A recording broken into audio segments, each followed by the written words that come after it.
هنعمل مع بعض كريب بطريقة حلوة جدا، سهل جدا وممتاز، وبجد الطعم حكاية زي ما احنا شايفين دلوقتي. يلا بينا علشان نبتدي نعمله، بس ياريت ما ننساش اللايك والشير والسبسكرايب.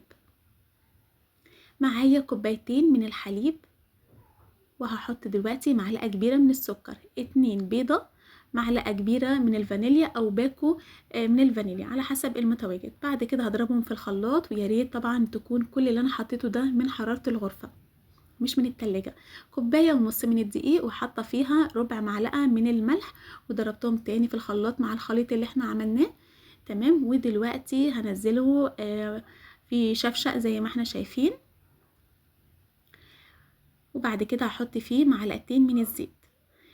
ممكن ناخد الخليط ده ممكن ياخد اكتر من كوبايه ونص دقيق، طبعا على حسب نوع الدقيق. انا دلوقتي العلامه اللي انا هعملها دلوقتي كده كده اتاكدت ان الخليط بتاعي القوام بتاعه مظبوط.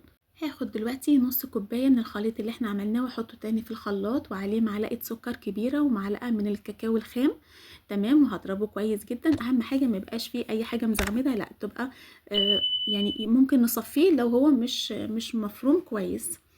وبغطيه زي ما احنا شايفين كده ربع ساعة او نص ساعة على حسب الوقت. كل ما نخليه كده شوية يكون افضل، مش هنزود عن النص ساعة.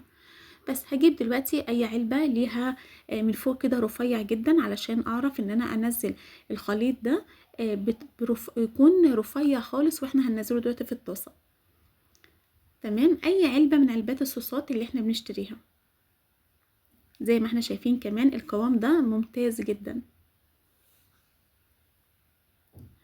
بس. وبعد ما هقفلها هجيب دلوقتي طاسة، الطاسة ما تكونش سخنة نار وما تكونش باردة، تكون وسط يعني. زي ما احنا شايفين دلوقتي بنحط الخليط بتاعنا اللي هو بالكاكاو، وبعديه بستنى 2 كده يعني حوالي ثانيتين 3 بالكتير، علشان بس يمسك في بعضه كده الخليط الشوكولاتة. وبعد كده احط تاني الخليط اللي هو الحليب ده الابيض، علشان الاتنين ما يختلطوش في بعض.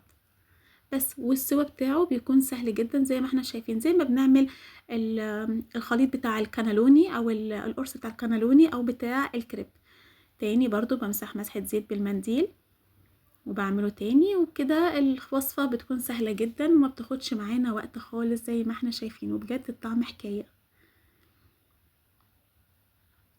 وسهل جدا في التقليب، مش بيلزق معانا.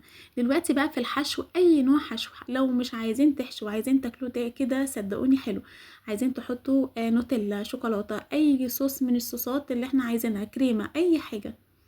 وبنلف رول كده، وبكده خلاص سهل جدا جدا. عايزين كمان لو مش عايزينه كبير كده، عايزين تعملوا لو في طاسه صغننه خالص وعايزين تحطوه ويبقى مجرد يعني زي الكانالوني الصغير، برضو هيبقى حلو جدا. زي ما احنا شايفين دلوقتي هناخد واحد تاني ونحط فيه برضو الخليط اللي معانا. بس دي سهلة خالص، والحشوة دي بجد حلوة. وبكده نبقى خلصنا حلقتنا النهاردة. بس حتى في التقفيلة بتاعته سهلة زي ما احنا شايفين. وبكده خلصت وصفتنا. عايزين بقى تزينوه بالشوكولاتة، عايزين تزينوه بأي صوص، عايزين تزينوه جوز الهند زي ما انا عملت، او بسكر بودر، اي حاجة. ولو ما حطيتوش اي حاجة هو كده كفاية وجميل. يا رب تكون عجبتكم الوصفة النهاردة، ونتقابل ان شاء الله في وصفة جديدة في اكلة بمزاج مع توتة.